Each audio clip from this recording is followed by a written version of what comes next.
I hate to be the bearer of bad news. I mean, I don't really hate it. It's just, you know, not a really good paying job, you know?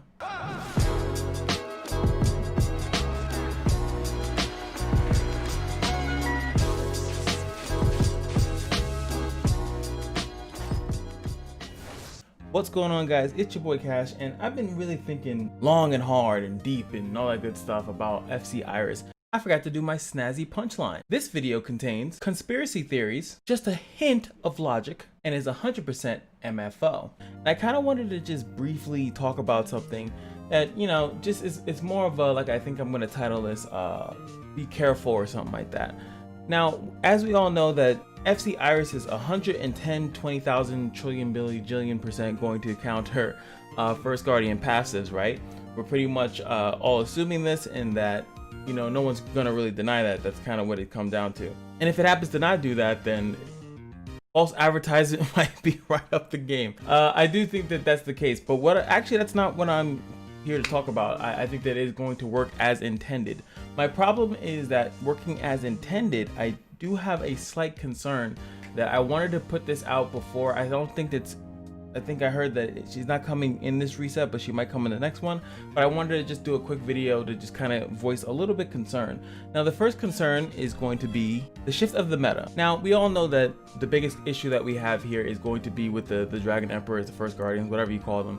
They're going to be like the thing that we hope is going to go away.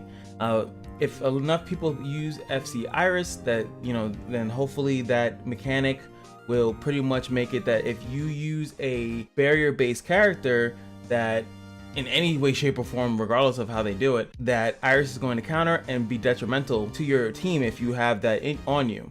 That's the same reason why I think, in theory, that's why FC Iris does not have a barrier herself. So if there is one on each side of the team, they're not inherently messing around with each other. But that is actually also going to be my fear. Now, if you take out all of these characters from the meta, every single last one, from even, let's say, FC Rare, like they're all gone, then Iris doesn't really do anything. What does she do? I mean, she still has the ice shower, flip flop, floppy flop passive. She's still gonna have that, right? But outside of that, what else is she going to really do? I mean, she's gonna still be strong. I think getting 2 mana as a light character that will always have 1 mana as long as everyone on your team is alive, that's gonna be really good. So she'll be able to pump 2 mana into your team really strong. That's really good stuff. But if there are no First Guardians and no one really uses the characters that actually make barriers, like I can only think of so many. Like what do we have? I think Chadi does a barrier on the back row. Like I said, we don't know right now if it works with shared health or if it works with a reflect, because reflect shows as a barrier in the game. Maybe, I don't know. We all know that they're a little wonky, but there's no inherent reflect passives that trigger. So it's just like, it's very strange.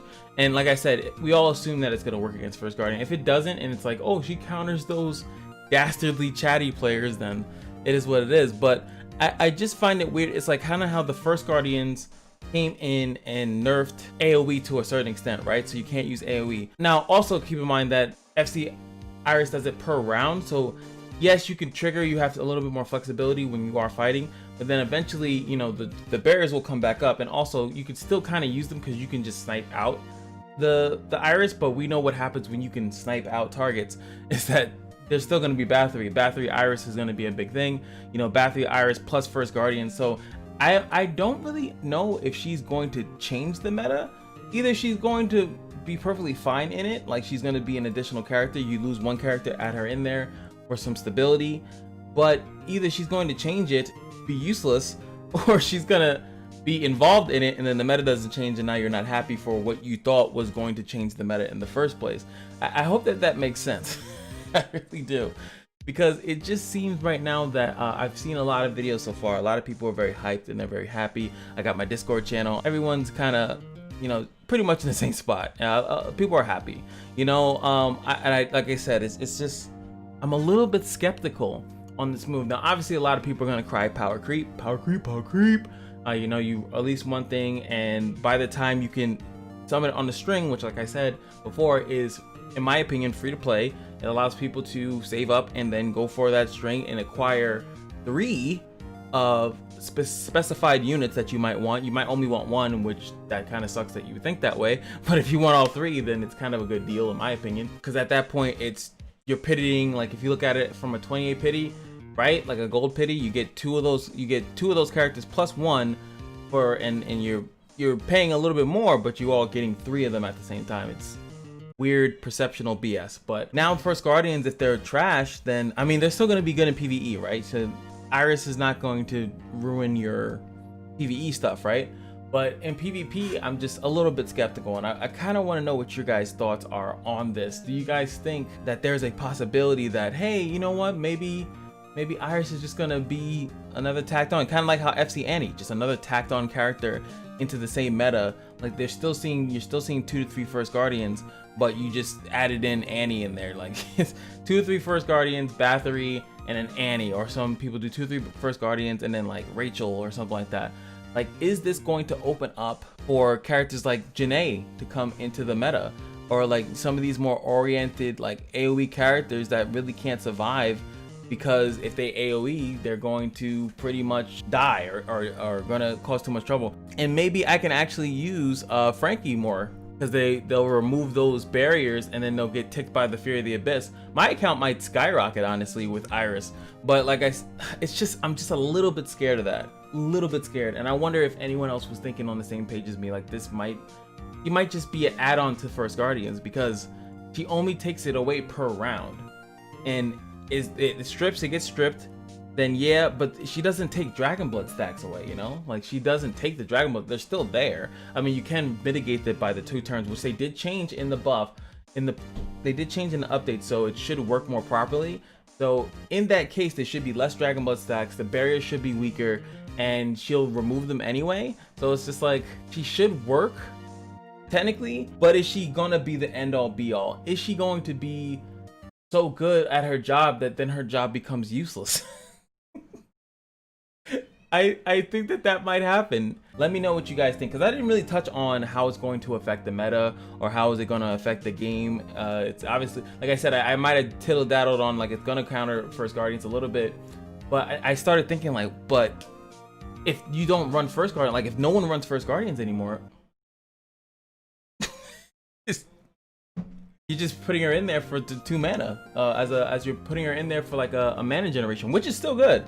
Mana generation's still good, but what is that meta gonna be like? And you know what, that might even be a better question. What is that meta to you guys? What meta is that when there's no First Guardians? What characters are you guys gonna use? Bathory's still gonna run rampant, right? So you could still AoE. AoE's still gonna be a problem. I mean, my Frankie's gonna be, if there are no First Guardians, my account just skyrockets. But I'm curious, what comps do you guys are looking forward to if she happens to take out First Guardians out of the meta completely? Like no one, it's not smart to do it. Like how it's not smart to run AoE. Do you think AoE's coming back? Do you think that it's not going to change the meta? She's just going to be +1. I'm just kind of curious. Just a real quick video. Of course, guys, check out the MFO episode 2. We're going to be doing the response video pretty soon. And I wanted to warn people that are interested in MFO is that the next episode is definitely 100% going to be controversial. It's maybe not to you specifically. Oh, my camera. Maybe not to you specifically, but to certain people, it's a controversial topic. It's very gaming related, so don't worry if it's, I know some people don't like to talk politics and stuff like that, but it's very game related, but it's not a gacha game. I'll tell you that right now. It's not a gacha game, but I'm curious if some of you guys can guess it. Could you guess what game I'm going to cover? It's a very popular game and it's old. Actually, let me check how old it is.